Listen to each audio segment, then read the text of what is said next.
Hello friends, પ્રશ્ન 4 બ પ્રકરણ 8 ચડતા ક્રમમાં ગોઠવીને લખો. એની અંદર 4 દાખલા આપ્યા છે. તો અહીંયા આપણે 4 દાખલાનું સોલ્યુશન કરી ગણતરી કરી અને પછી ચડતા ક્રમમાં ગોઠવીએ. પ્રકરણ 8 1 2/3, 3/4, 5/6 અને 7/12. અહીંયા ચડતા ક્રમમાં ગોઠવવા પહેલા આપણે શું કરીશું? બધાના છેદ સરખા કરીશું. છેદ સરખા કરવા માટે આ બધાનો લસા લઈએ. 3, 4, 6 અને 12. લસા લેતા તમને આવડતું જ હશે.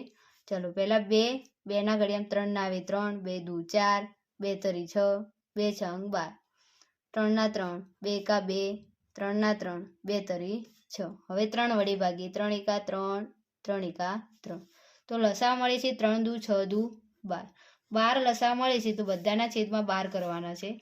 તો અહીંયા 12 કરવા માટે 3 ને કેટલા વડે ગુણીશું? 4 વડે. અહીંયા 12 કરવા માટે 4 ને કેટલા વડે ગુણીશું? 3 વડે. એટલે જે નીચે ગુણો એ ઉપર મૂકી દેવાના. 6 ને કેટલા વડે ગુણીશું? 2 વડે. અને 12 તો ઓલરેડી છે જ અહીંયા. તો ચલો અહીંયા 4 દુ 8 ના છેદમાં 12, 9 ના છેદમાં 12 અને 10 ના છેદમાં 12, 7 ના છેદમાં 12. તો અહીંયા ચડતા ક્રમમાં જેમ જેમ પગથિયું ચડીએ એમ શું થાય? નાનાથી મોટા જવાનું. તો સૌથી નાની સંખ્યા પહેલા આવશે. તો ચલો છેદ બધા સરખા છે, બરોબર. તો ઉપરની સંખ્યા સૌથી નાના કયા છે? 7. તો અહીંયા પહેલા આવશે 7/12. એના પછી 8/12. તો એના માટે કઈ સંખ્યા હતી? આ. તો 2 ના છેદમાં 3. પછી 9/12. તો બીજા નંબરમાં સંખ્યા હતી 3 ના છેદમાં 4. અને છેલ્લે 10 મોટા છે એટલે 10/12. તો આવશે 5 ના છેદમાં 6. આ આપણો જવાબ. દાખલા નંબર 2 1 ના છેદમાં 2, 1/3, 1/4 અને 1/5. આની અંદર પણ જો ઉપર ગણે એ રીતે ગણવું હોય તો પણ ગણી શકો છો. આમાં 2 રીતે છે કે જો અંશ બધા સરખા હોય અને છેદને અલગ અલગ હોય. તો અંશ સરખા હોય તેની અંદર શું હોય? ચડતો ક્રમ કયો હોય? પણ આપણી મોટી સંખ્યાઓની પહેલા લખવાની. તો જુઓ પહેલા એ રીતે ગણીએ. પહેલા ઉપર ગણાય એ રીતે ગણું. તો પહેલા તો બધાના લસા લઈ લઈએ. 2 એકા 2, 2 દુ 4, બાકીની સંખ્યા એમને એમ લખીશું. 2 એકા 2, બાકીની બધી એમને એમ. 3 એકા 3, 5 ના આવે 3 ના ઘડિયા અને 5 એકા 5. 5 તરી 15, દુ 30, દુ 60. કેટલો લસા નીકળે છે? 60. તો બધાના ગુણાકારમાં 60 કરવાના છે. આને 60 વડે કરવા માટે 30 વડે ગુણીશું. આને 60 કરવા માટે 20 વડે ગુણીશું. 4 ને 60 કરવા માટે 15 વડે ગુણીશું. અને જે 1/5 છે એ 5 ને 60 કરવા માટે 12 વડે ગુણીશું. તો ચલો 30 એકા 30 ના છેદમાં 60, 20 60, 15 એકા 15 ના છેદમાં 60, 12 એકા ના છેદમાં 60. છેદ સરખા થઈ ગયા. સૌથી નાની સંખ્યા કઈ છે? 12. તો 12 ના છેદમાં 60 એના માટે કઈ આવશે? 1/5. એના પછી 15 તો 1/4, પછી 20 તો 1/3 અને સૌથી મોટા 30 તે 1/4. આ રીતે બી ગણી શકાય છે. અને બીજું કે અંશ સરખા હોય તો છેદની અંદર જે મોટી સંખ્યાઓની પહેલા લખવાની. તો 5 વાળી આવશે, પછી 4 મોટા, પછી 3 એનાથી નાના 4, એનાથી નાના 3 ને એનાથી નાના 2. આમાં ઊંધું હોય, બરોબર. તમને ખ્યાલ આવી ગયો હશે. 3. ચલો અહીંયા પણ લસા લઈ લઈએ. 3, 4, 4 અને 3.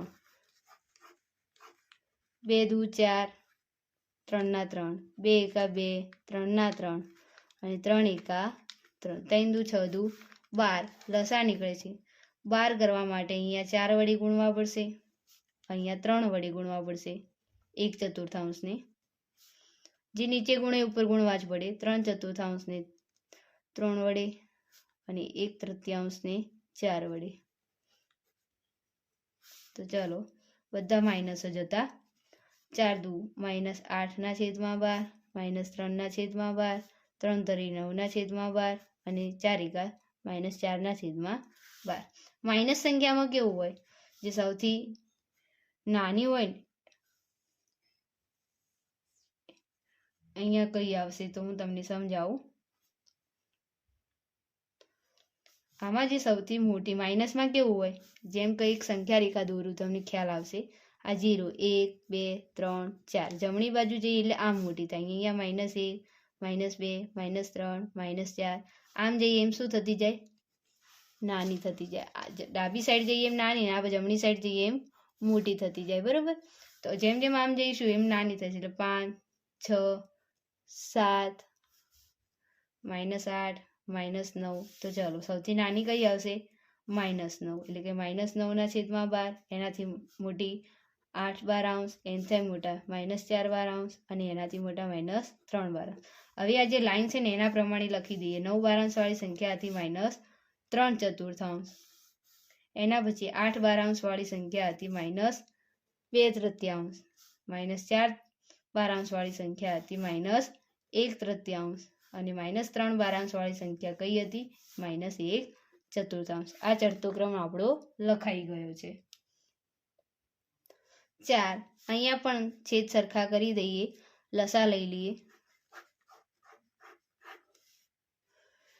2 દુ 4, 2 કા 2, 2 તરી 6, 3 ના 3 લખીશું. 2 કા 2, 3 ના 3 અને 3 એકા 3. 3 દુ 6 દુ 12 લસા નીકળે છે. 12 કરવા માટે -1 એને 3 વડે ગુણીશું, 4 ને 3 ને 4 વડે ગુણીશું, 2 ને કેટલા વડે ગુણીશું, 6 વડે એટલે 12 થશે. અને 6 ને કેટલા વડે ગુણીશું, 2 વડે એટલે 12 થશે. તો -3/12, -4/12, -6/12 અને -2/12. ઉપર કહ્યું તેમ જ સંખ્યા રેખાની અંદર કેવું હોય, સંખ્યા માઇનસ નિશાની હોય પણ જે મોટી હોય ને સંખ્યા એની અંદર આવી રીતે લઈએ. આ જે છે મોટી, આ સૌથી નાની કહેવાય. તો 6/12 વાળી સંખ્યા આવશે -1/3, પછી 4/12 વાળી આવશે -1/3, પછી -3/12 વાળી આવશે -1/4 અને -2/12 વાળી આવશે -1/6. અહીંયા ચડતો ક્રમ પૂરો થાય છે. પ્રકરણ 8નું સોલ્યુશન પૂરું થાય છે. અને હવે પ્રકરણ 13, સાચા જોડકા બનાવો. અહીંયા આકાર આપ્યા છે અને સામે એના નામ લખેલા છે કે કયો આકાર ધરાવે છે, તો જોડવાનું છે. ચલો આ કેવો છે, તો અહીંયા 4 ઓપ્શન આપ્યા છે. તો આ ગોલક છે. શું કહેવાય, ગોલક. પછી આ નળાકાર, આ સમઘન, ચારે બાજુ સરખ્યું એટલે સમઘન, અને આ લંબઘન. 2 અહીંયા આકાર આપે છે. એ આકારને જ્યારે ખોલીએ ત્યારે એનો કેવો શેપ પડશે તો જોઈ શકો છો તમે આની અંદર. તો ચાલો પહેલો જે છે એક ચોરસ બોક્સ છે, એને બધી સપાટી ખોલી દઈએ તો શું આવે, બધી ચોરસ જ આવશે. આ એક નળાકાર છે અને એના 2 છેડા ગોળ છે, તો એને ખોલીએ ત્યારે આવો આકાર દેખાય છે. એક શંકુ આકાર છે, જે ટોપી હોય ને જોકરની એ રીતના પણ બંધ છે. તો નીચે વર્તુળ છે ને ઉપર ત્રિકોણ ટાઈપ છે, તો આર્યો આકાર આવશે. આ જે છે એ નીચે ચોરસ છે અને એની ચારે બાજુ ત્રિકોણ છે, તો એ આની અંદર આવશે. નંબર 3, આને શું કહેવાય, તો આને લંબઘન કહેવાય, આને સમઘન કહેવાય, આને શંકુ કહેવાય, અને આને શું કહેવાય છે, પિરામિડ. તો વિદ્યાર્થી મિત્રો અહીંયા આપણે પ્રશ્ન 4બ, પ્રકરણ 8 અને પ્રકરણ 13નું સોલ્યુશન પૂરું થાય છે.